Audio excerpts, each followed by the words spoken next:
Welcome, welcome, welcome. It is Sunday. It's too late to cancel. This week, we're living up to our name as we're scrambling around behind the scenes, getting guests on board, and me trying to remember what the hell I'm supposed to be doing here. It's been a bit. Welcome back, folks. As you know, I'm Fred Wellman. This is your Sunday show, Too Late to Cancel, live on the On Democracy channel and on our Substack and everywhere else. As our crowd gathers, we're glad to see you. We got a great show with people you may or may not know, but you really ought to. And so that's what we're going to talk about this week. There's a lot to talk about. We gave our youth correspondent, Kyler, the day because he's off in Florida, and I'm not even sure if he's sober or not, so let's not bother disturbing him in Florida. But, you know, I wanted to kind of jump into, like, not really the news, but the ridiculousness shit that we're going to see all the time these days. And this is one of the most, this thing we're going to talk about is one of the most performative, outrageously asinine things that I've seen an elected official do. And that says a lot because this is the era of Trump and they do a lot of outrageously asinine things. So, JJ, let's run that first clip. People are not, well, we all are going to die. So, for heaven's sakes. So, people are not, well, we all are going to die.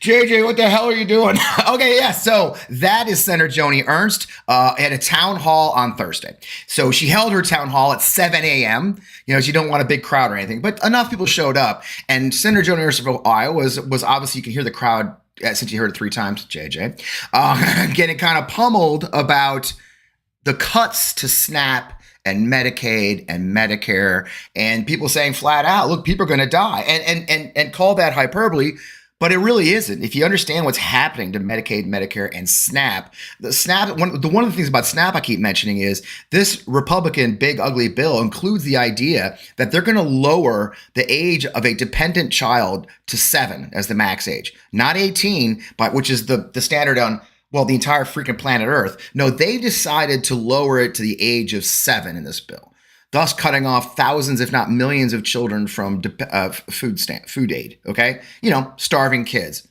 What's more Christian than that? And then on top of that, we've got the Medicaid, Medicare. Little known fact: did you know the majority of memory care facilities, memory care rooms in America are paid by Medicaid and Medicare? Literally, the majority of elderly people who are in nursing homes rely on these public health programs to get their rooms. So yes, people will be thrown out in the streets. So this is thick. So she got a lot of help for that. I was one of the guys. I did a quick video while walking, showing what a monster she is. I'm offended by her in a million ways as a former lieutenant colonel in the United States Army. But, you know, you think, how bad can it be, right? This was bad. Obviously, she learned her lesson. No question about it, right? I mean, who wouldn't learn her lesson from slipping up like that in front of her constituents, the people that pay her salary, essentially, to go to Washington, D.C. from Iowa? I mean, clearly, she probably must learn her lesson. So here's what Joni Ernst did yesterday. I'm sure you'll recognize this apology she sent out. Everyone, I would like to take this opportunity to sincerely apologize for a statement that I made yesterday at my town hall. I was in the process of answering a question that had been asked by an audience member when a woman who was extremely distraught screamed out from the back corner of the auditorium, "People are going to die." And I made an incorrect assumption that everyone in the auditorium understood that, yes, we are all going to perish from this earth. So I apologize. And I'm really, really glad that I did not have to bring up the subject of the tooth fairy as well. But for those... It goes, you missed the best part, JJ. I would like to take this. Don't worry about it. At the end there, she says she wants to introduce everybody to her Lord and Savior, Jesus Christ. That video was shot in a cemetery.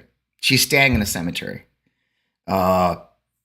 on a Sunday or Saturday. So that sincere mocking of her own constituents, that mocking of her own religion, saying that she's about Jesus Christ and wants to make, if you really want to have eternal life, I want you to meet my, I'm glad we didn't show it, frankly, JJ, because the mockery of Christianity. I'm not even that hardcore Christian. I was raised as a Catholic. And the idea of a real Christian standing in a cemetery saying, oh, if you want eternal life, you should meet my Lord and Savior, just shows just how unbelievably callous and hateful this person is.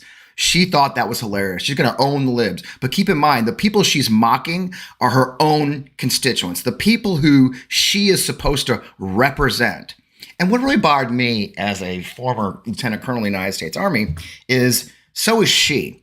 And listen, you guys are going to love this part. She commanded a company of transportation soldiers in Kuwait during the first year of the Iraq War. And their mission was running convoys, dangerous convoys, into Iraq and back out of Iraq.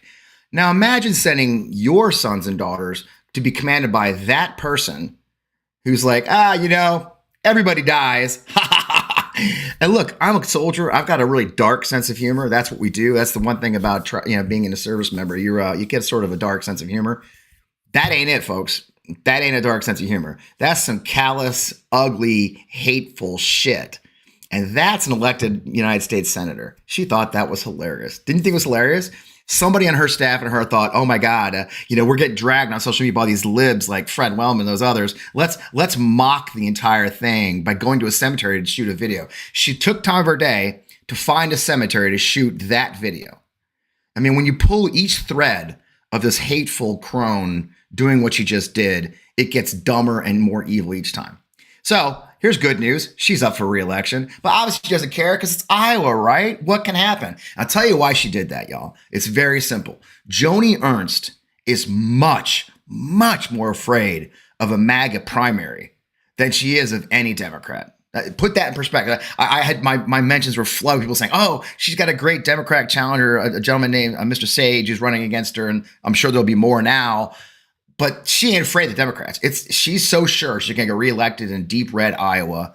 She's much more afraid that Donald Trump or Steve Bannon or Elon Musk are going to fund a far right, more extreme person than her. So she's got to do this, pardon my language, this puppy, this puppet show of being a faux clever troll, because she's much more afraid of being a primary than she is of us. And what's really sad is she's much more afraid of being primary by MAGA than actually giving a flying shit about her own constituents and their concerns. I mean, honestly, I don't say this often. You guys have watched the show long enough. If you've watched my other shows or read my Substack, I'm not easily shocked by MAGA at this point. I'm really not. But this genuinely shocked me. I was like, are you effing kidding me? Is she standing in a cemetery? So that's, I mean, even when I talk about it again, I kind of, my blood pressure shoots through the roof. But that right there is the MAGA mindset. It's much more important to be a troll than to represent the people that elected you. That's all that matters. The entire thing is performative bullshit. And that's what she thought was cute. A real comedian, that one, isn't she? Fucking hilarious. But then we actually have some real comedy, because this story came out this week where Tulsi Gabbard is struggling with the presidential's intelligence brief, what they call the PDB. Now, those who are not familiar, the presidential, the daily briefing, it traditionally is presented by intelligence officers, usually a CIA officer or other assigned to the White House. They put together the daily briefing. It's presented to the president, usually in a binder. I'm sure you've seen pictures of the president sitting at the Resolute desk, studiously studying the daily intelligence, or a briefing. They'll get a briefing each day. Well, we remember from Trump 1.0 that Trump, he doesn't like that whole reading thing. I mean, reading is just not his jam. And so Tulsi Gabbard, as the DNI, is struggling to get him the information he needs to be commander-in-chief. So NBC and Daily Beast are confirming that, according to 5 sources, you can't make this up, Gabbard is exploring the ideas of presenting it as a video using Fox News producers and even Fox News hosts who are cleared for actual classified information to present the presidential's daily briefing as like a Fox News show just for him. because he doesn't like to read.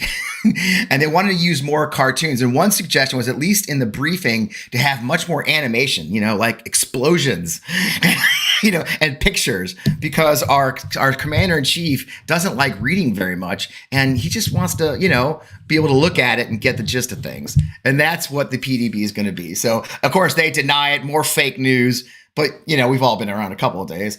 Fake news is always real news with this bunch, and that's what they're doing. So stand by to see Sean Hannity brings us the presidential daily briefing with all the truth that the Fox News people bring to anything they do. And I think something I've been saying the last couple of weeks is you can't make this shit up. It's just, it never ends. But having said that, let's go to some real news. And the real news is that we are deporting a lot of folks right now. Interestingly enough, not more than Biden did, okay? Because so few are coming across the border now that Trump's big plan to deport millions and millions, because obviously we all know, I don't even know the numbers. I think 100 million illegals are here now. It depends on what day it is, the number they make up to say how many Biden let in, or I think it was 20 million when he ran for office. But they're struggling to find those 20 million.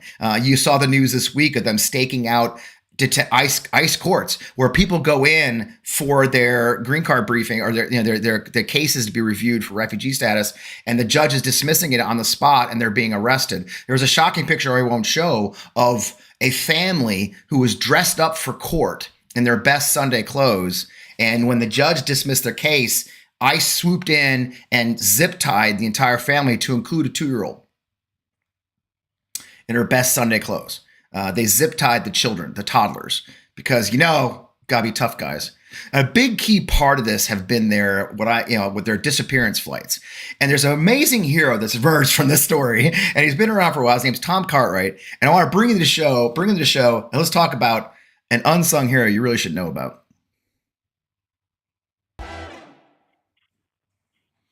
Tom, welcome to the show, man. And welcome. Thanks for getting up on a Sunday, man. We appreciate you. No worries. I was up anyway watching flights, Fred. I was going to say. So Tom, nice break for me. Yeah. So, you tell us what you do so people know. You can tell it better than I do. Sure.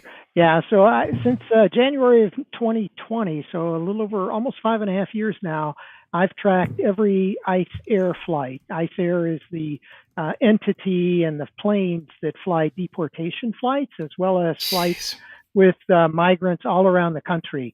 And just to give you an idea of the scale of that, that's over 38,000 flights since that time, of which probably 7,000 have been deportation flights. So, it's a mammoth operation. My God. And how'd you look, your background, you're a JP Morgan, okay, you're an investment banker. I mean, I when I was reading there was a story in the Atlantic, of course, in Bars. I'm trying to connect the dots. But then again, I was an Army officer, and here we are, right, Tom? Right, exactly. I mean, how does a mild-mannered investment banker end up being the bane of ICE? Yeah, so I was in Brownsville, Texas, and we were protesting MPP. You remember the old migrant protection protocols? And there was a awful camp across in Matamoros, and we were doing some work there and protesting. And there were found out there were deportation flights going out of Brownsville. So I thought, well, we should go out and see what it looks like. And it's horrifying. I mean, to see people shackled in 5-point shackles and then and searched, they're going through women's hair, through their mouths, and then they have to walk up the steps to get on the plane in these shackles. It's incredibly demeaning. But, we would go out in the mornings, like in the dark, and crawl around so they wouldn't throw us out of the airport so we could observe and take photos. So just kind of learned how to watch for flights then.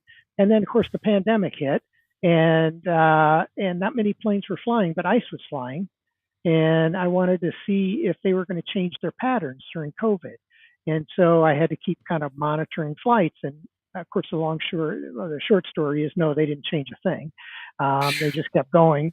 And so I just kind of learned how to do it. And I didn't have a plan to keep doing it, but a lot of people found value in it. And then I've just kept on for the last 5.5 years. Incredible work too. I mean, that it's not an easy thing. I mean, how many databases are you tapping into? I mean, and then that's before we talk military flights, right? I mean, I was looking at how many places are you finding this information to kind of bring it all together? Usually it's about 4 or 5. to try and bring it all together. Sometimes it's easier than other times, but ICE has done a number of things under Trump to make it much more difficult, to be honest, to find these flights.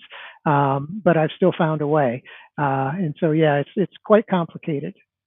And military flights are a whole nother level because, as you know, military flights aren't put on flight tracker radars typically. I mean, how do you, because they started using a lot of military. How'd you stumble Right. into those? Yeah, so there's a system called ADS-B, which tracks planes by pings, transponder pings. So there and on Flight Radar 24, and sometimes though they just go dark. There have been a couple of flights like from Guantanamo to El Salvador.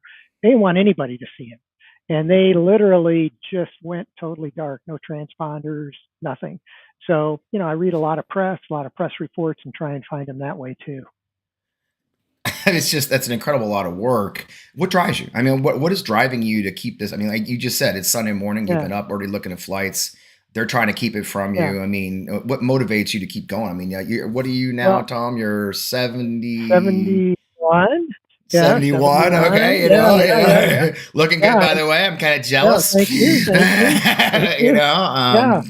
I mean, it's been a volunteer project since then. I retired in 2015 and then did some consulting for 5 years to 2020, just part-time. But really what keeps me going the most is the people on the planes. The way I started was watching the planes and seeing the people and seeing the really dehumanizing way that they're treated. Yeah. And it just feels like somebody should be able to tell that story, because the government reports nothing on these flights, zero.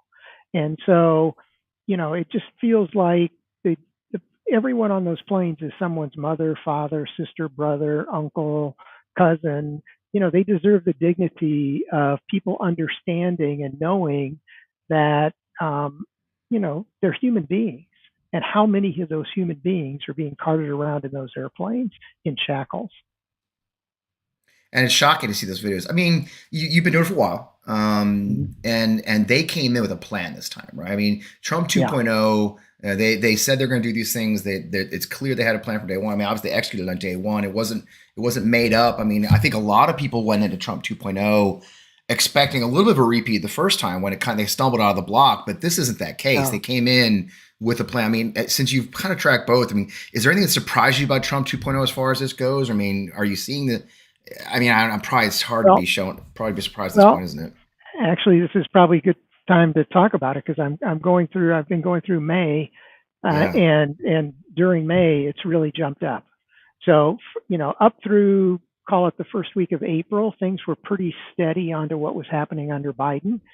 But this month in May there'll be over 1,000 ICE air flights. The highest month prior to this was about 850. And then there'll be probably 190 deportations this month, which is like almost 70 above the prior 6-month average. So the ramp up has begun. And so, how high it'll get, I don't know. No one knows, but they clearly came in with a plan this time and ready to execute on the plan. And a big part of that plan has been using the Alien Enemies Act. And the story in the Atlantic talked about how when they went for that first day, you were the one who caught them sneaking these guys to CCOT, weren't you? Yeah. So, and strangely enough, I was out of the country hiking, but actually it worked out all right because the time difference gave me an advantage. So I finished my hike for the day, and I was come back and look at the flights, and I'm looking at Harlingen, Texas, and I see 2 flights scheduled to go to El Salvador on a Saturday. Well, I'll tell you how many times that's happened before. 0. Wow. 0 times.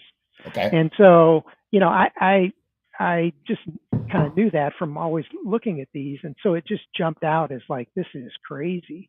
And then I hear from a lot of people. Obviously, I have a pretty deep network of pretty good Rolodex, as we used to say in the old days. But I had heard that, there were things that were, starting to percolate down there. And so that just just sent all the sirens off at that point. Yeah. Yeah, I bet. And what did you see that morning? And it caught the lawyers, right? Yeah. Yeah. I mean, I think they were prepared for it. And, I'll let the ACLU speak for themselves, but I think they've been preparing for this day for quite some time. Yeah. And Yeah. And they were able to get into action really fast. yeah, it was within hours they were there, but of Yeah. course it's already too late. The flights have gone. How many flights have gone to El Salvador? I mean, do you know off the top of your head? I mean, it's Well, there were those three from El Salvador to CCOT all on that day. The first two supposedly were with people from the Alien Enemies Act. The third one they say was just regular deportation, but they went to CCOT. And then there have been two from Guantanamo that went there with just, I think there were 14 on one flight and 11 on the other to CCOT. it's a lot of folks. Yeah. And I mean, compared to what I mean, just as an activist, I think what I find interesting as we're talking in your bio there is you've been doing this for a while. It isn't just the flight tracking. You've been standing in the breach for a while for just the dehumanization. We've got a guy here in the comments now who's just going off, one of our friends from the right, talking about how, oh, Biden did this. And, but when you see, I mean, for me as a soldier, one of the things I talk about a lot, and all of our viewers probably used to talk about is, I saw masked men taking the streets in Baghdad and disappearing people. I saw, to see that in the United States, it's kind of shocking, isn't it? I mean, you too, you like you said, you've been to, for those who understand Brownsville, Brownsville's right on the Mexico border. It's sort of the center point for a lot of the border patrol. I did actually a counter smuggling operation when I was a helicopter pilot back in the Army in the 90s. It's really is a center of gravity for a lot of this. Isn't it? Is it somewhat shocking to you to see masked men disappearing people off the streets? It's unbelievable. I never thought it would come to that. I mean, if you're proud of something, you don't put a damn mask on. Right. That's the way I look at it. And I've never worn a mask. I've counter protested a lot of things. I've never worn a mask because I'm proud of what I do. And it's just disturbing to see that. And these families, I mean, they've come in on parole. They've done everything the United States has asked them to do.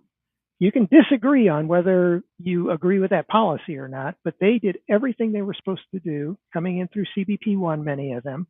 And then to be ambushed at a hearing, trying to fulfill the requirements is just, I mean, it's disgusting. Yeah. And yes, I am conflating with disappearing people like the secret police, because if you're wearing a mask and you're showing up like the young woman in Boston, the student who wrote an op-ed, when men in mass with no uniforms on grab a person off the street, yes, that's disappearing people. Okay. I don't give a shit what your politics is. This is America. And if you're too much of a stinking coward that you have to wear a mask to your official duties, that's because you're a coward and you're doing something is wrong, right, Chuck? I mean, I don't hide my fucking face. Yeah. I've gotten death threats. I'm not, you have too, I'm sure. It's like, it's and to see someone right here on our show sitting there talking about, just block that fucker.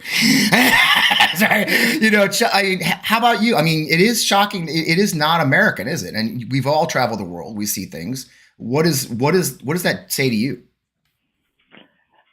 It says that, to me, it says that people in this country are believing what they're hearing. And, there are too many gullible people who don't really go try and find the facts. Yeah. This whole use of military airplanes, I'll just give you this as an example. There was no need to use those. We were doing 120, 130 deportations a month, and they could have done that in the standard operating way they've always done. I'll give you an example. 190 deportations this month, 4 military deportations. The only reason that they use military aircraft is because they wanted to basically support the specious argument that we were being invaded. Right. And as you know, Fred, how do you stop an invasion? You stop it with the military, right? Right. And then not only did they use military planes, they used cargo planes. And they put these people in like they were just, pieces of equipment in a cargo plane to dehumanize these individuals. I mean, it was all for political theater of the worst way. And it is disturbing that there hasn't been more of a cry against this. Yeah. I mean, as you watch this unfold as an activist, do you find yourself in the crosshairs at all? Have people approached you and kind of tried to get you to back down a bit? No, not really. Thank goodness. The information I use is public information, so I'm hopeful that will protect me somewhat, at least from the government. But under Biden, I never gave it a thought, to be honest. I mean, I thought somebody might just call me and say, hey, this isn't so good, whatever. But I do worry under this administration that at some point DOJ may knock on my door or, whatever. I mean, that is a risk. Hopefully I've helped enough people who will help me on the back end if that were to happen. But so far, knock on wood, nothing's happened. Yeah, it's a crazy time, and the threats are there, and the people do worry about their lives and all. And all right, so we're back to the you're 71, okay, Tom? Yeah. I mean, you're supposed to be retired. Do you have family? Are they thrilled that you're, instead of hiking in the mountains, you're doing this? Or yeah. Well, I think my wife is, to be honest, because. Keeps you out of trouble, right? Idle hands and all that, right? That's exactly right. So, but no, I'm working on a transition because it's been 5.5 years, volunteer basis, and right now it needs to be in an institutional place because it's pretty much every day, all day. And so I'm working on a transition. Hopefully we'll work through that over the next few months and train some other people and get it a little more institutionalized where it should be. Yeah. So kind of hand off the duties. You'd mentioned the story. You had a group that was interested. I can't imagine there won't be, because it is a vital duty that you're performing, and it is important to the freedom of our country. Again, the thing that bothers me, and again, I was a former government official. I was a spokesman. I know that there are ways to do these things legally or not, right? There are, we're supposed to be doing legal things, and this kind of secrecy is completely ridiculous, right? It is unnecessary. It's un-American. We talk about being un-American. To me, again, going back to the same thing we talked about, masked men, videotaping, people being in shackles, videotaping them being put onto a military plane with armed military members standing there with guns at their heads. It's very much, for me, brings back a lot of bad memories of places I served where people get shot at. So it is an important duty. I guess, Tom, I got to let you know, where can everybody find you, Tom, is the most important thing. Yeah. So I think they're putting it up here on the screen, but Blue Sky, I post there at Tom Cartwright, CARTWRIGHT at Blue Sky, as well as on X, same handle, at Tom Cartwright at X. I love it. Too easy, man. I really appreciate your time, Tom, and I'm so glad we found you. And everybody gets to see the face behind the database and everything you do. And all I can say is, just as a fellow American, I really appreciate what you're doing and how important it is for our democracy. It matters. What you do matters, and we appreciate you. Thanks so much, Fred. Great to be here with you, and thank you for everything you're doing. Oh, likewise. Keep up the fight, brother. Yeah. Thanks.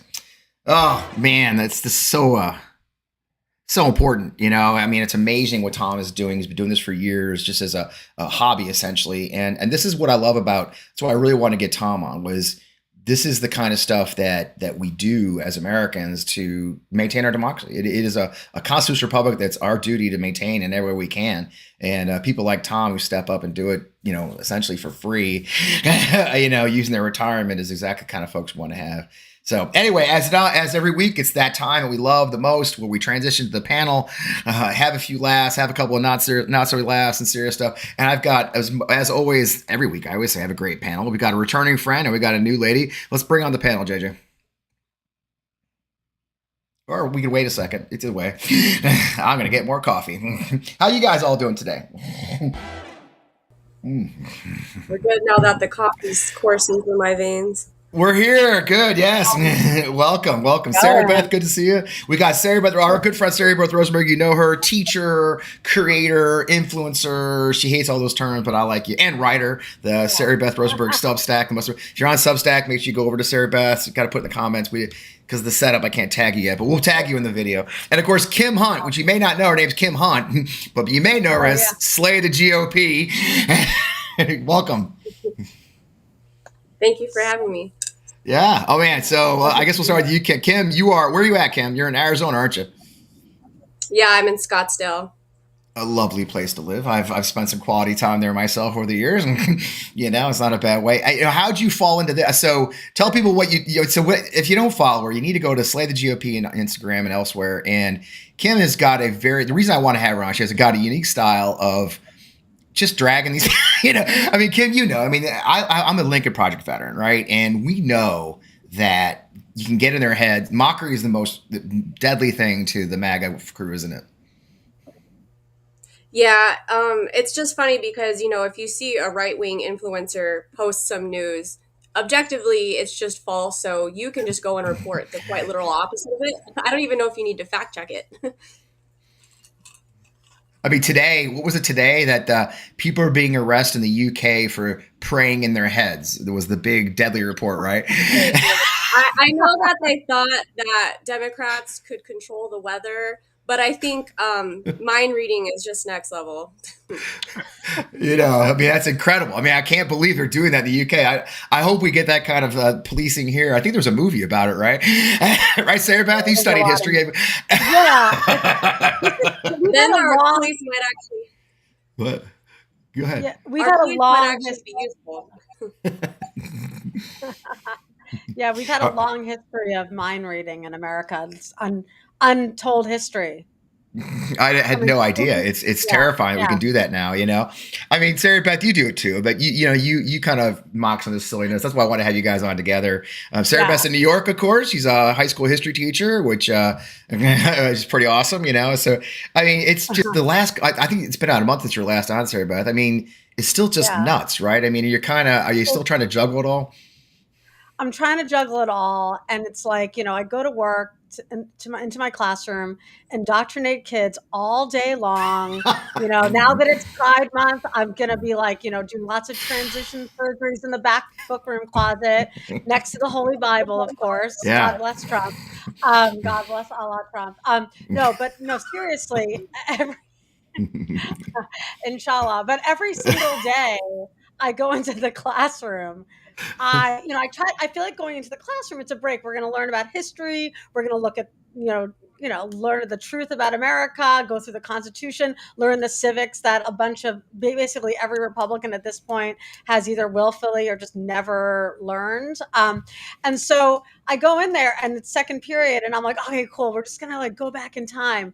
And I have all the kids like, Miss, did you see this and that? I'm like, you guys follow me on social media. You saw it on my page, right? So there's no boundaries anymore. So they want to talk, and it's great though. I'm glad. Listen, they're engaged. I had a student just do a presentation on the unitary executive.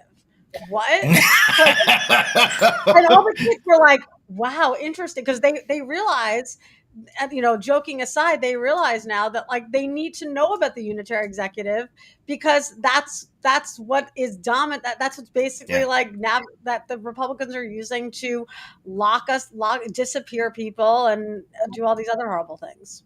Yeah, I had the most Sarah Beth Rosenberg week, by the way. So, I interviewed Randy Weingarten at the beginning of the week. And then I interviewed Dr. Eli Merritt, who's a historian from Vanderbilt on Thursday. So, it was really a week of Now, you didn't, the thing about you, Kim, is you haven't been doing this a long time. I mean, I was surprised when I found out you just kind of launched your real stuff in a few months and you're like 120,000 now on Instagram, right? I mean, you're on fire, aren't you? Yeah, honestly, for the longest time, I was kind of just screaming my thoughts into the void. And then closer to election time, it really resonated with a lot of people. So I decided to ride that wave. And I got a lot of encouragement and people telling me that I articulate the things that they can't. So I'm just going to continue to do that. Yeah, and that's what I love about your feed as one of my favorites is you don't just go in there and kind of look. I try, but you come in with a very clear statement and argument, it's almost scholarly the way you just completely dismantle any arguments because you come in with the facts and do you have a day job that keeps you busy or is this your full-time job now? Yeah, no, unfortunately, I work in human resources, so I have to deal with people all day, every day. I can understand that. And I imagine that yelling at your camera is probably more relaxing than that. It's a thing. I have to, Go ahead. There's a lot less of a filter. I can be myself when I'm screaming at people into a camera. It's That's a kind of good frowned point. upon in the corporate world, unfortunately. Yeah, that's why I don't have any job. That's why I don't have day jobs anymore because I do this. Nobody wants to hire me at this point. I think so it's tough. Sarah, but you've had like just a bunch of really cool interviews lately. I mean, you're kind of in a lot of ways, I laugh with you. It's like you're a history teacher, but you're getting a chance to talk to some kind of modern historic figures lately. I mean, who have you talked to lately? Just kind of blew your mind. You're like, do you ever that moment? You're like, oh, this is cool. I'm talking to X. I mean, yeah, it was. I think one of my mind blowing moments was when I was at in the Capitol in March for the joint address.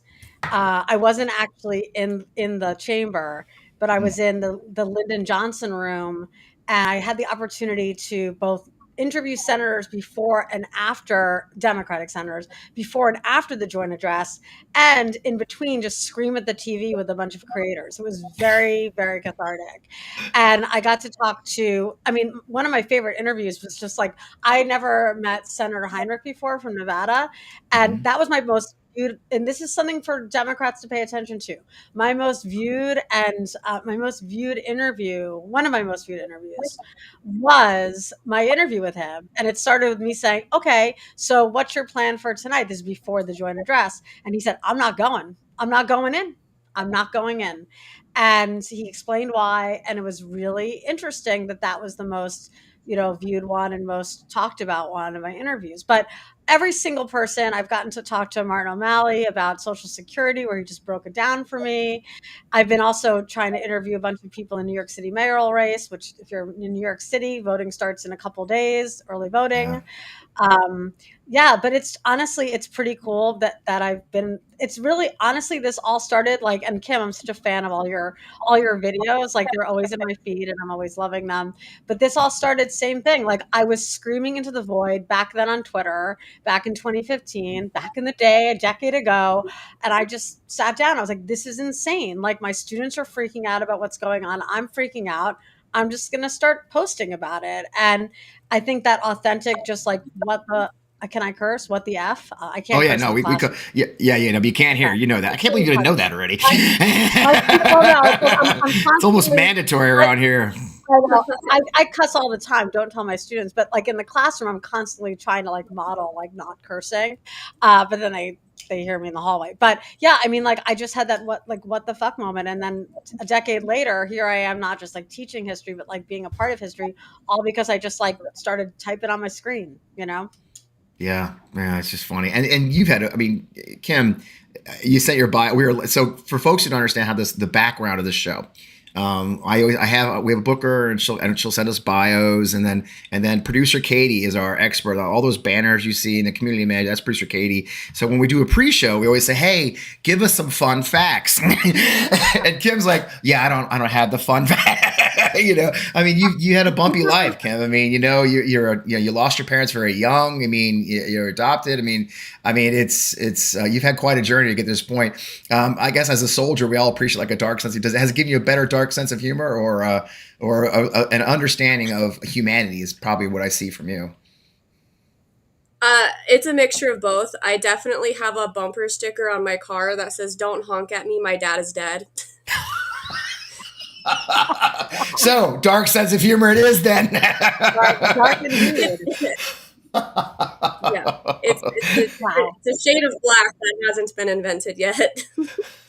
Oh, I love it. But then again, but you also have a dog, and then we just talked. Tell us about your dog. I do want to tell the story of your dog. Yeah, your favorite dog that you adopted. Well, yeah. So I don't have favorites, but I do have two pit bulls, and my They're firstborn. watching. I definitely in my early 20s, I went out for a night of drinks on a Tuesday night and blacked out on accident, and I came home with a dog that a homeless guy was giving him away, and his name was Kilo. So yeah, I have a white pit bull, and his original name was Kilo. And I was like, you know what? I'm just gonna call you Milo, so I don't confuse you. But I've had him for over 6 years now, so it's a pretty Yeah, it's an unusual way to find it. I think I found cats that way, but not quite that journey to get there. But whatever works. However you get there from here, that's how you get there. So, JJ, let's go ahead and if you're ready, if I got you, I'm not surprising again. When we bring up the panel picks, let the ladies. These this week they're a little bit obscure. Sarah Beth. Oh no. She's Sarah Beth. Sarah Beth's a veteran of this, so it's a little more obscure. Have you been with us with the new format, Sarah Beth? I don't know. I know. I love the new format. I love the graphics and I everything. know. Sexy, Oh my right? God, Look at us. great. We're getting Oh big my time, God, man. this is so fancy. I like the font. I like the graphics. It's all JJ. This is 100% JJ. Producer JJ does all these things. And you missed it last week. We made him go on camera last week, Sarah Beth. So really, the whole world know. Yep. we made producer JJ go on. He was doing a nonprofit thing. Kim, the way this works is you just pick one, no matter how vague it is, and we just riff off of it. And it's not that complicated. You may not recognize some, but may not others. But Kim, you're up first as the first time guest. Let's go with best hate mail ever. All right, there you go. One of my favorites. What's your best hate mail you've gotten? I mean, other than telling me I should get deported, That's a good one. I had one guy message me that he hopes I either get raped or have to spend 24 hours locked in a room with the Tate brothers. Oh God. Ooh, okay, that's imaginative.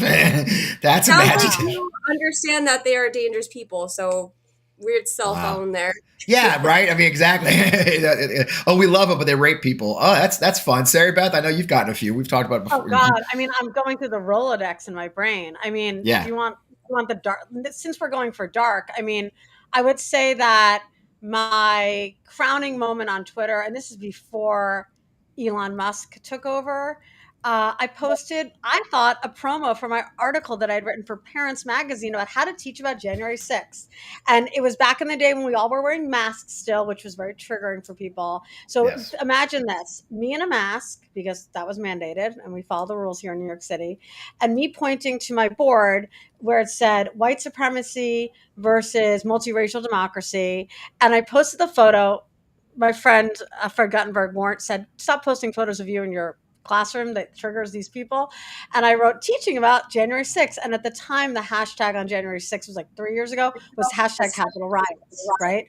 And so posted that, walked away, I mean, I've got my share of hate on Twitter. Well, I'll fast forward to the fact that my last name is Rosenberg. And so I experienced that actual anti-Semitism that the Trump administration is conflating with something else. That's a different conversation. And I experienced actual anti-Semitism. I'm not going to repeat it here because it's just I don't want to trigger people, but it was the worst, right? So I deleted it. Okay, you think the story's over. Deleted it, went and got my hair done, put my phone down, talking to my hairstylist. I'm like, yeah, this happened. He's like, you got to be careful on Twitter, Sari. I'm like, okay, open up Twitter. Well, one of our favorite alt-writers, Jack Posobiec, screenshot. My buddy. Our boy, who's now like a White House correspondent or something, our boy did a little repost and said, hey, at Sari Beth Rose, why'd you delete this? It ended up on Libs of TikTok because she blocked me first because she's a coward. And it was just 24 hours. I went private to distract them. And then the next morning, talk about, I was a Nazi slayer. We were slaying the Nazis left and right on Twitter, reported a bunch of them. This is pre-Elon, so got a bunch of them off of there. And then I basically, the morning I woke up and I wrote, I'm back. And it was like, and I'm still here. And after that, here's the thing. The lesson, the strength I got from that was it will never be worse than that. It was just, my biggest fear was that on Twitter, because I saw other people with Jewish last names experiencing that. And I got it and I experienced it. And pretty bad. It's something. I mean, I have had so many. It's almost impossible to count. I mean, that's I've had news. I mean, remember the Washington, the Free Beacon did a series of stories about me when I took over the Lincoln Project. That was super fun. But do you have those pictures, JJ? I mean, my favorite hate mail is when they decide to do artwork to own me. Can you bring those up, JJ? I don't know if you can. These are great. This is some of my favorite. That's a good one. Yeah, that's I think I'm supposed to be a clown. I think I look. Cool. I think I look dangerous, man. I mean, look at my eyes. I know I look fucking hot in that. Yo, You know, that's yeah. your PFP. Make that your Somebody PFP. took some damn time on that one, and then look at the next one. Was this is a little bit less professional? Way back when I was with the Lincoln Ooh. Project. Yeah, that's Oh, gorgeous. that's high art, y'all. you know, I save all these. I made one of those. I made a couple of those my actual my profile picture for a while. But yeah, that's because you just at some point you got to freaking laugh. It's just like you gotta be kidding. It just the impotence and the DMs I get and the email and every now and then you got to take it seriously. We had an incident with a guy who I'm actually, by the way, producer JJ, I'm supposed to meet that guy for a beer here. And yeah. We've become friends, but had a guy who got me really super mad at us here on the show and posted my address in the chat on Twitter and was going to come over and kick my ass. You're like, oh, that's slightly terrifying, because the internet nowadays is not hard to find people, but yeah, it's a gas, man, being a public figure in 2025. And so, Kim, stay safe. Check your address. I recommend delete me. I use that because people started posting my address on TikTok, and I was like, all right, now's the time. Yeah. This is not an ad, but I've used it. Yeah. Oh, my local police are great. I've been very fortunate. One of my best friends, who's probably not watching this week because he's down in Florida, is a county police officer here, and he's made sure that people cruise by the house on a regular basis, and the local police are aware that if we get swatted, not to come in shooting. It's a gas, man. It's great. Bring up the pics. That's enough depressing talk on that one. Okay, Sarah Beth, you're up. Oh man, what just happened? I mean, you just talked about this, but I want to keep talking about it. What just happened? I love it. Bring it up. You just eloquently spoke about it, but I can't stop thinking about it. The new GOP slogan, we're going to die anyway. We're all going to die. Yeah, we're all going to die anyway. Yeah. We're all going to die. It's giving it's like I want to think of the best emo punk song to play when I see her face now. It's insane. I mean, and then actually, Joni, tell us about the Tooth Fairy. Tell us more. Yeah. What about the Tooth Fairy? What about Santa Claus? I mean, I posted this. It's like, this is a party that likes to tout themselves as the party of life, pro-life.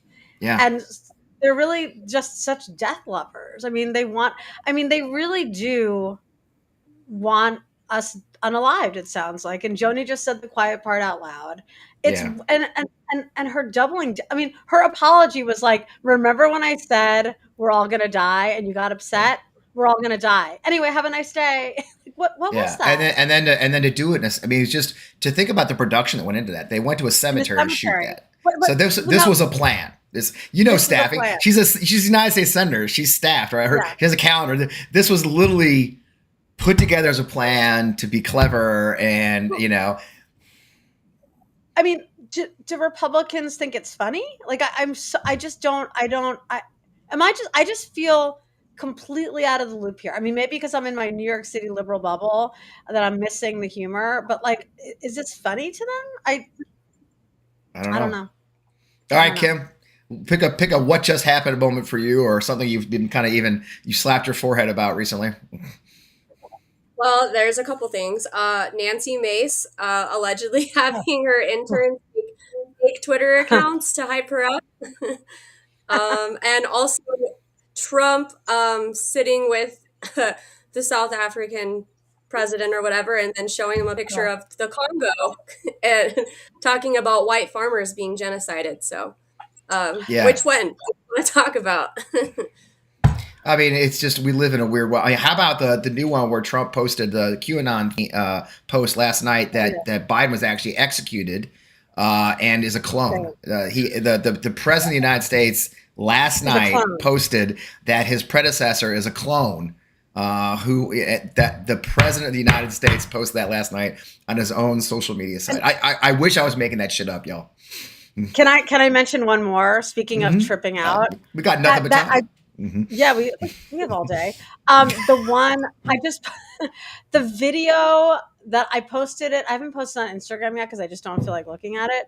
But that video of the close up of Elon Musk in the Oval Office just tripping balls, tripping his fucking face off, dude. Like he's rolling, like he's at a Grateful Dead show. He's like on all, like it's like 1969. He's at Woodstock. He is rolling, dude. Like, and where's all the nonstop press about that? Like this man who's like high AF, just tearing it up in the government, and also he's not gone. So this high as fuck dude is still has his fingerprint, has his fingers all over our data, and yeah, it's cool.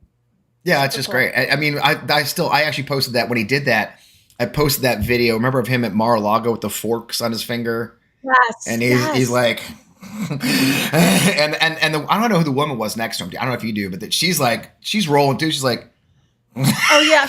And then the Secret Service guy's behind him going, you know, it was like who do we need to protect here? Oh my God. What about you, Kim? I know a question that's kind of part of that question. What do I ask you is like, I mean, you did burst on. I mean, Sarah Beth and I have been in the fight for a while, but like you said, you've only been like 4 or 5 months, and you have, let's just say 60,000 more followers than I, or 60 times more followers, you know, than I do on Instagram. Yeah. Have you ever had a moment like, wow, this is crazy. This is like all of a sudden, I know when I first started doing this job, and I started actually way back in the early days of Twitter, and I went viral. I want to say I went viral. I think in 2013, whatever it was. No, it was after Parker. It was after the shooting down in Florida, and the kids from Florida went on the Ellen show, I think, and they took a selfie themselves backstage, laughing it up. And a bunch of the right wing nut jobs, like the Charlie Kirk, you know, the talking points, will just piled on. And I went off because I'm a widower, and I said, you have no idea what it's like to lose somebody and how you handle that, you know. So. And I went super wild. And I remember sitting there going, this is crazy, man. I mean, it is 1,000. I was sitting there watching my count on Twitter. It was going up by 1,000 every second.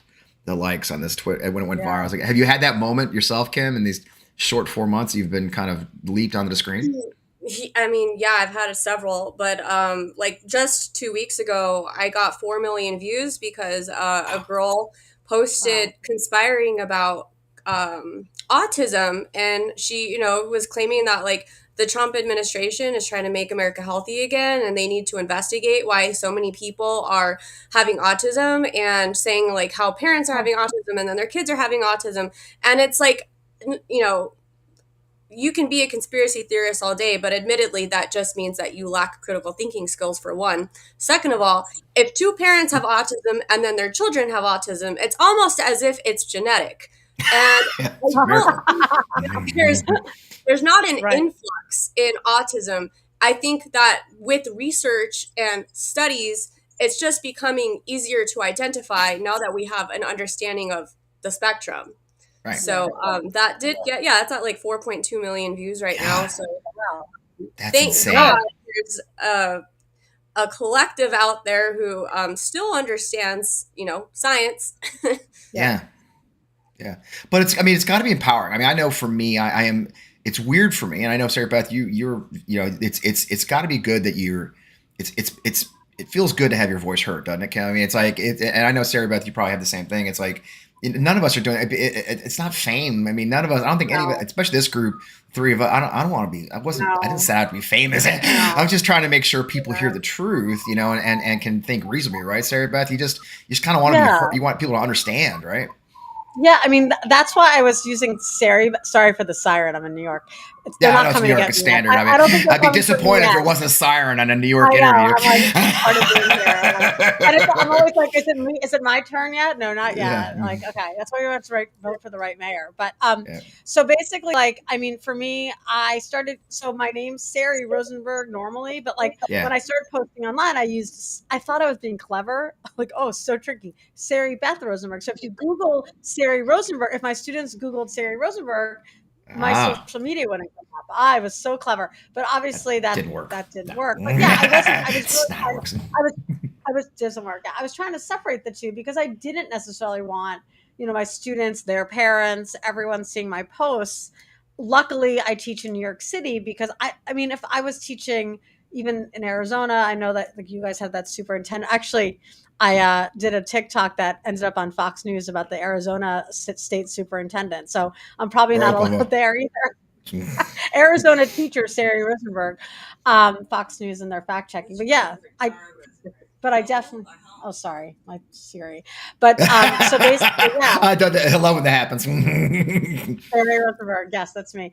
But basically, I did not do this. Long story short, I was trying not to like have my my real world and my online life like converge and make me famous or whatever. I don't think I'm famous, but I mean, people recognize my face sometimes. Yeah.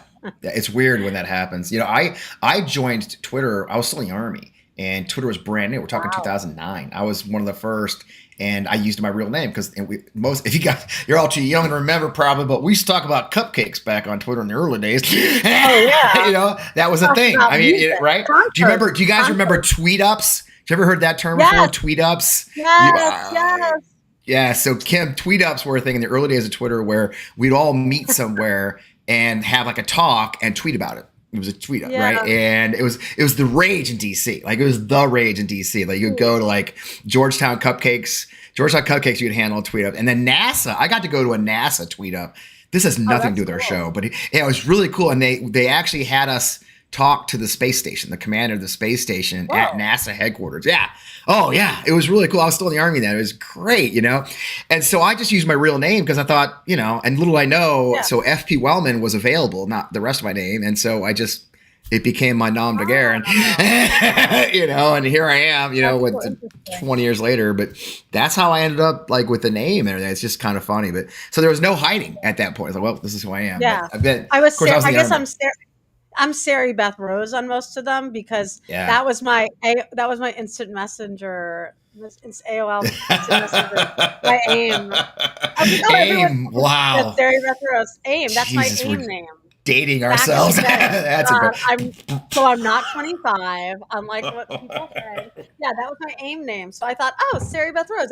All my friends know me as that. Like, so innocent. And now it's just like, I'm everywhere. Yeah, I joined Facebook when I was in grad school at every week at a big grad school that people talk about a lot lately, and that's where Facebook started. That grad school where Facebook started. And I was there in 2006. They said, hey. Everybody's joining this new app called Facebook, right? And you gotta remember you had to have a .edu address. EDU, I used my Columbia EDU to join. Yeah, and so I joined, and I think remember they came out the numbers, and I'm like 400,000. I was below 1 million. I was like 400,000 joined. My number was like 400. Yeah, it was 2,000. But it was funny. The kids at school used to bust my nuts about it. Like, hey Fred, when you joined Facebook, did you double the average age of the app? Fuck you. I probably did. All right, bring up the pics again, JJ. Kim's getting bored. We gotta give her something. These old people with their internet lore. Jesus, get me out of here. This is like being in an HR meeting. It's terrible. I was in middle school when Facebook came out, so I was teaching high school. Oh God. You were my student. Thanks, Kim. That's great. Feel less bad about turning 31 in July. 31. Oh, enjoy. Oh, youth. You're younger than my daughters. Okay, thanks. That's just great. All right, go. Actually, that last one is for you, Kim. If you didn't right, we kind of talked about it a little bit already, though. What? God. Yeah. I think that having a dad die of a drug overdose or a mother abandon me kind of made me pretty fucking funny. Well, I saw there's a comedian whom I love. I think she's been on the show.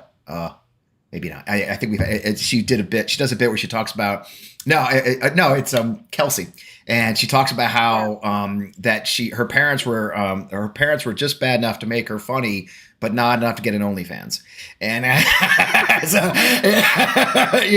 and that's an interesting way to put it. But yeah, it's interesting. But like I said, being in combat and war, you come out of it two different ways, right? You tougher and probably funnier too, because it's just like at some point you just kind of laugh, and the humor gets you through it, doesn't it? Yeah, definitely. So, I like to say I'm very left leaning, but I would not go as far as to say I'm politically correct. You gotta laugh about the things that you go through, and you just. And here we are. But yeah, I mean, also good. I mean, like I said, you got your dogs, your cats. You were adopted. You got a career now, and then you're blowing up, fighting the march of fascism in America is a pretty good mission, I think. So I'm at that point now, the most important point, and everybody's seen it on screen already. Kim, where do they find you? Where can they follow you? People, you got to be following Kim if you're not already. Yeah, so you can find me on Instagram at SlayTheGOP, and my TikTok is Childish Kimbino. Oh, I love that. Yeah, it's a Gambino reference. He's one of my favorite I like it. actors. Yeah. That's pretty That's solid, great. man. That is solid. Well done. Sarah Beth, Oh. I know we probably put it up a couple times, but and your people are fans of you on the show here. Where can they find you, sister? So, Sari Beth Rose everywhere, because that's a good way to disguise who I am, just using my name, just not the Yes. last. Very, Sari Beth very Rose. clever of you. Tricky, very clever. So I'm Sari Beth Rose on TikTok, Instagram. I call it Twitter still. And I think I think when Blue Sky started, I like joined right away. So I'm just Sari. Like, I'm sure people who make dresses called saris are mad, but I'm Sari on Blue Sky. And I want everyone to follow my Substack. I just wrote about Beyonce Yes. and how we need to reclaim the flag and patriotism. And Beyonce gave us a blueprint on her Cowboy Carter tour and album. So follow my Substack, and my Substack's this, and like Yo Miss is what they call us in New York City. So that's my newsletter. It's called Yo Miss. So follow. Must reading. I get it. I'm a paid subscriber. Proud to be. I appreciate it. And I'll put this up on. We're live on Substack now, but I'll turn around and put it up. We'll tag you and make sure you get credit for being on here. I appreciate you, Kim, guys. Thanks for being on. Kim, get on Substack. Yeah, Kim, are you on Substack? I'm not on Substack. Get on there. Put your videos on there. We need your videos on there. Yeah. Yeah. Right. Yeah, it's growing nicely. You build a nice little community around you. It's fun. I'm real glad. And frankly, I'll put the plug in here. Our paid subscribers pay for most of this. I mean, I'm very blessed. All of our stuff's free, but we're at the point now, the paid upgrades. We had a big paid upgrade sale this month and a bunch of people joined, and yeah, I'm real blessed to have people step up and add paid upgrades. So it's doing real well. So it's nice. So we appreciate your upgrades to paid. Helps us do this job. So thanks, guys. Well, thanks for joining me this Sunday morning. Thanks for getting up early, Kim, in Arizona. Good luck today. Good luck all the time. We'll see you guys again soon. Talk soon. Thanks for having us. Thank you. Cheers. Bye now. All right. Look, oh my God, JJ, we're almost on time. I don't know how it happened, but every now and then I pull it off, and it's working pretty well. Thanks for joining us this week, guys. We're here every Sunday. Tell your friends, mark your calendars. We're starting to get the system down. We've got a new team members joined us. Satchel is going to be helping us do clips, so you're going to see a lot more of our stuff. It just keeps growing. It keeps getting better, and because of you guys who join us every week, take time on your Sunday or watch it later, we appreciate you so much. That's what matters the most. Now, final thing I'll tell you about, other than the Substack, you gotta subscribe to our Substack. I'd really love you to do that. If you're watching a Substack, there's quite a couple hundred of you there. I really appreciate that. Thanks everybody. 300. Wow, look at that on Substack. Thank you for joining us this Sunday morning. Please subscribe to our Substack. Again, if you can afford to be a paid upgrade, we really appreciate that. Especially, we're doing some new stuff actually, so we're having some kind of fun there. We're doing some new paid subscriber stuff because so many people asked for it, so we'll be doing that too. But this Friday is the big thing. You've heard us talk about it all week. JJ and I are both involved in it. I'm very, very, very proud to be one of the organizers of Unite for Veterans, Unite for America, the rally on the National Mall this Friday at 2 p.m. right near the Air and Space Museum on the National Mall. We're going to have the Capitol as a backdrop and the Washington Memorial on the other side. We're expecting possibly 10,000 or more people if the numbers come through. We had so many people sign up. Our friends at Indivisible put the word out. The Women's March, the 5051. I mean, our partners in the VSO space are coming. And yep, that's right. We're having the Dropkick Murphys are performing live. They have a new album coming out. They've got a protest song on that album that is a banger. I mean, truly a banger. And that's coming out. This is the first time they're performing live, their new album, for us, Electric, on the National Mall, to let everybody know what we're going to be doing. And the goal is we have three main things we're highlighting. We will not stand by idly and watch veterans' benefits and their healthcare stripped from them that they've fought their entire lives for. We're not going to stand there as they fire thousands of federal workers, especially veterans, and absolutely not accept attacks on our Constitution, our democracy. So we're going to bring people out. We're asking people to come, show up, bring an American flag. We'll have American flags. I'd love to see a field of American flags. Bring your service flags. You could absolutely get an Army flag. And I understand there are other services you could purchase, but I've never heard of them before. JJ's Air Force, don't talk. We'd love to have you there. There is a live stream. I have to tell you the truth. There will be a live stream. There's also sister events occurring. 5051 and Indivisible both are all hosting sister events. And there's a big one in Boston. Boston's got a huge event event up on June 6th. This is the 81st anniversary of D-Day, and the boss has a huge event planned. So if you can't make it all the way to DC, though, we'd love to see you there. I've been saying it quite a bit that the audience of the rally is the message, folks. So the more people that stand on that National Mall, brave the traffic, brave the crowds, brave the weather of DC, the bigger the message we're sending to the people who work behind us on Capitol Hill, the ones who work on the Ellipse and the building behind the White House, which is VA headquarters. We want to let them know that we see what they're doing and we won't sit back quietly and allow it to happen. So, man, I'd love to see you guys there in the live stream. I am the final speaker, it appears, unless something changes. So, yikes. Trying to imagine what it'll be like to go on stage and see 10,000 people in front of me. I'm sure it's going to go fine. But we'll see. I'll be there, and I guess Dr. Brace and a lot of my dear friends who have helped organize this whole thing. We are so blessed. This is a completely grassroots organization that put this together. Literally, a bunch of vets started talking about 2 months ago, about 3 or 4 of us, then brought in a bunch of our other friends who were vets who got involved. Almost everybody involved is a vet or an ally. You don't have to be a veteran to come to the rally or support it. And that final note I'll give you is if you go to unite4veterans.org, that's unite4veterans.org. It's right there on the screen. You can sign up your email, and that'll help you keep track of what we're doing. And if you're not coming, if you put your email in there, you'll know about the live stream, the other things. That's a way for us to keep track. But also, we'll be sending out emails the day of the event before to let people know, transportation issues, what metro stop to work, all those things. On top of that, we are raising money. Every dime goes just to this. There's no pay. All of us are volunteers. We've been very blessed to have a donor who's giving a matching this week for all of our grassroots donors. Almost 1,000 grassroots donors have joined us. Even a couple of bucks helps because this pays for the stage, pays for the big speakers for Dropkick Murphys because we don't want to screw that up. We want them to sound good. The live stream, we're going to have video screens so everybody can see even in the back of the crowd. It's going to be a professionally run event. We're going to have some amazing guests. We just announced that Connor Lamb's speaking, Adam Kinzinger's speaking. I mean, there's really some cool people coming, and there's more surprises to come. So my last pitch for you, I think we're doing a show next week. JJ and I are both involved in the rally. I'll be in Richmond visiting my kids, so you may see me in an apartment or somewhere. But we plan on having a show again next week. But in the meantime, we'll be flying off to D.C., hitting the stage at the National Mall. I hope you'll watch, join us, support the effort because, again, this is our mission. So thank you to everybody who's joined us. Thank you, crowd. Thank you, JJ. Thank you, Katie. Thank you, new guy Satchel. We're glad to have you here. You'll see more of us in the future. With that, you guys have a great week. Keep up the fight. And I'm so glad to be in the fight with you. We'll see you again next week.